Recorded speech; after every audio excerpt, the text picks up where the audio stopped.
Who is Adam Thielen? Question is, who scored the touchdown, Steve? See what we did there, a little Trebek.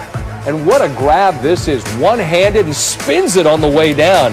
Thielen's first touchdown against the Bears since December of 2014. Vikings lead early by 7. Dalvin Cook only 86 yards on 34 carries in 3 career games against the Bears. They do that to a lot of the best in the NFL. And Cook, 32 on 14 in the first half, just 2.3 yards per rush. This guy has been feasting since he came back from injury. The Vikings have to come up with some different answers. It's 7-3, and Thielen, I think, saw Khalil Mack and took his eye off the ball. I understand why, and basically just ends up handing it to Mack, and this is the best offense for the Bears in the first half. Thielen, I got it. No, 52, please don't truck me, and he can say I took my eye off the ball. Vikings had a 7-6 lead at the half. Vikings got the ball back and did nothing with it before the first half. Had 52 seconds, a couple timeouts. They're like, nah, we're good. Then they kick it in the second half to that guy, Cordero Patterson, and he's gone. So they got super conservative before the end of the half. Then they kick it off to start the second half, and the Bears, Coach Nagy, are fired up. Cordero Patterson, peace, see you later. 8th career kickoff return for a touchdown, tied for the most in NFL history with Josh Cribbs and Leon Washington. Like Zimmer not thrilled with his special teams coordinator, Marwan Malouf, and Chicago now leads 13-7. Vikings can't do anything with it, but then they punt it. Dwayne Harris muffs it, and the Vikings pounce on it. Coach Zimmer, give your special teams guys some love. Hey, we got the ball back, Coach, huh? How about that? Vikings kick a field goal. It's 13-10. They've tied it at 13. Cook loses it. He was down in pain, and I mean, there's no cute way to say it. He fell on the ball in a very painful place to fall on the ball. Did return. Cousins, 1st and 20. Kyle Rudolph, the Domer, Chicagoland, picks up the first down. Justin Jefferson, the rookie, continuing to show out.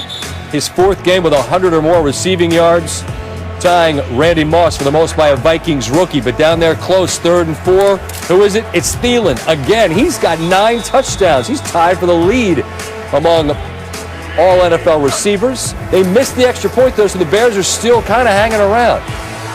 4th and 9, they decide to go for it, and Foles looking for Anthony Miller, and just out of the reach of Miller. Aggressive play call, and it just comes up inch or two too far for Miller. 2nd and 6. Really good play call here because you got a chance to potentially exhaust the clock if you can get first downs, make Chicago use their timeouts. Cousins hits Rudolph, and he is fired up. Later in the drive, Chicago's out of timeout, so obviously you just run it, bleed as much of the clock as you can. And the Bears get the ball back. About 45 seconds left. Foles, that O-line for the Bears is a mess. He's under great duress and goes down hard, and immediately you can see he's in pain. And Steve, as we were watching to a naked eye, could have been anything. Could have been his shoulder, but you immediately saw him go for his hip. Appeared to be grabbing at that right hip. Needed to be carted off. Brutal, brutal thing to see for Foles in what's been an incredibly difficult year behind an O-line that just cannot protect. On the other side of it, T-Mobile post-game coverage, Lisa Salters with the finally victorious Monday Night Football quarterback, Kirk Cousins. So, Kirk, tell me, how does it feel to get the Monday Night Football monkey finally off your back? Yeah, it was great to get a win. Needed that, but also I got a hole to climb out of now. We got to get a few more on Monday night, and hopefully we can do that up ahead. But big win, team win. Great to go back home now with 3 straight. Yeah, a few different narratives were rewritten tonight. Your first win in purple against the Bears. Adam Thielen had 1 career touchdown coming in. He had 2 tonight. Just what was working for you guys? Well, we were strong on 3rd down, and this was a really good defense on 3rd down and in the red zone. We weren't running the ball as consistently as we have earlier in the year, but we're able to make enough plays, and defense really stood up all game long. Tell me about the rookie, Justin Jefferson. He didn't get into the end zone. He didn't show me the gritty, but he did show us the connection that you two have.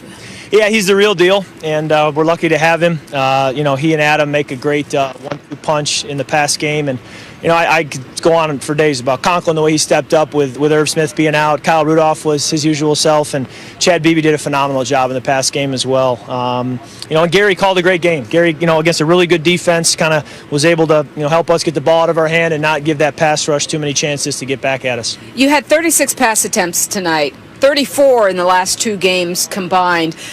Knowing how stout this Chicago run defense is, did you come into the game thinking that it was going to be more on you tonight? Well, you knew they were probably going to be able to stop us running the ball for the most part. And they did, but we always, stick with the run. We're not going to abandon it, but yeah, certainly we felt we were going to have to make some plays in the pass game, and we made enough. But, it was also great plays by our defense that, really helped. I know you and Nick were in college together. That's one of your guys. Just your thoughts on seeing him being carted off. Yeah, I don't have any information as to the severity of it or what he even injured, but obviously being carted off is significant. My prayers go out to him, and I just think the world of him as a player and as a person. But finally, for you guys, this is now 3 division wins in a row. The season turnaround continues. Just how are you feeling about your team heading into Week 11 at Dallas at home next week? Right.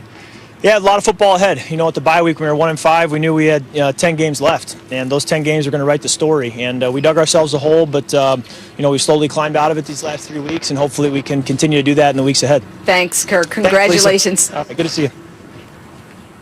Nice to talk to you. That season has turned around quite a bit, and that will carry us into the conversation with the gentleman I will welcome in, as we do every Monday. Louit Riddick, Brian Greasy join me now, and gentlemen, I want to pick it up right there. Minnesota starts, and they're lousy. They're 1-5, losing at home, and looks a mess, right? And now you got 3 games coming up against Dallas, Carolina, Jacksonville, all at home. They should be favored in all of those. The AFC is far more crowded than the NFC. Louis, I'll start with you. How likely is it Minnesota will playoff team?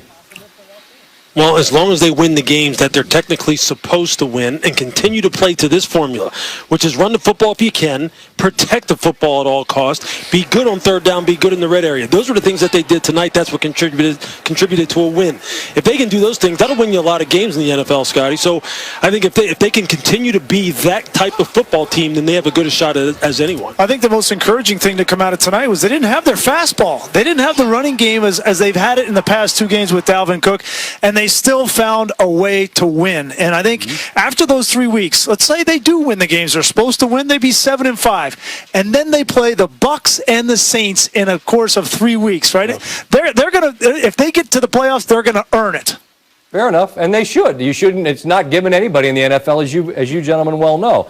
And Brian, as a quarterback, you know what it is. Whether it's fair or not, you win the wins and losses. Those are attached to you. And as you guys talk to Kirk Cousins, I think, and look, I watched him play for Washington. A lot of those primetime losses are put to him, not necessarily on him. But I just wonder, as you talk to him, in a moment of just, guys sitting around BSing, how much a win like this against Chicago means to just say, enough with this 0-9 bet. Yeah, enough is enough, right? And I think you saw the emotion when they got that first down and they kind of sealed it, that emotion comes out. And we've seen that from him from time to time. And there's no question, right? It's in the back of your mind. Every single time you play in prime time, they're going to say it. They said it about him not winning the big game until he won that playoff game a couple of years back. So I think he's in a great spot. I think mentally he's in a good spot. And I think he's with the Minnesota Vikings. He has a team that supports him and it surrounds him with the talent he needs to be effective. I think we've known forever that quarterbacks get too much blame, they get too much credit. Yep. And Kirk knows that. He has tremendous self-awareness. He understands what lens people view his career through, and they view it through wins or losses in big moments. And although he says, it doesn't bother me, I kind of just play the game, of course you think about it. Otherwise, he wouldn't have the reaction that he had at the end of this football game. He knew how big it was. He knew what it means for them setting up down the road over the next 3 weeks. The thing about the Vikings that you have to like, though, is this. Mike Zimmer knows exactly what he wants to be as a team, and he has his team play that way, good or bad. So we know what we're going to get from the Vikings going forward. We'll see how it plays out. All right, let's close with Chicago. And gentlemen, we talked after that Rams game, and I think we all understood 5-1 from the Bears was a bit of smoke and mirrors. And we've seen since that Rams game, they've not won. And the same problems that plagued that offense when we talked after that Rams game continued to be evident. And I just don't know, and you alluded to it, Louis, during the game, that these aren't problems that are fixed during the season. So understanding that, How do you go forth, and what do you do if you're the Bears?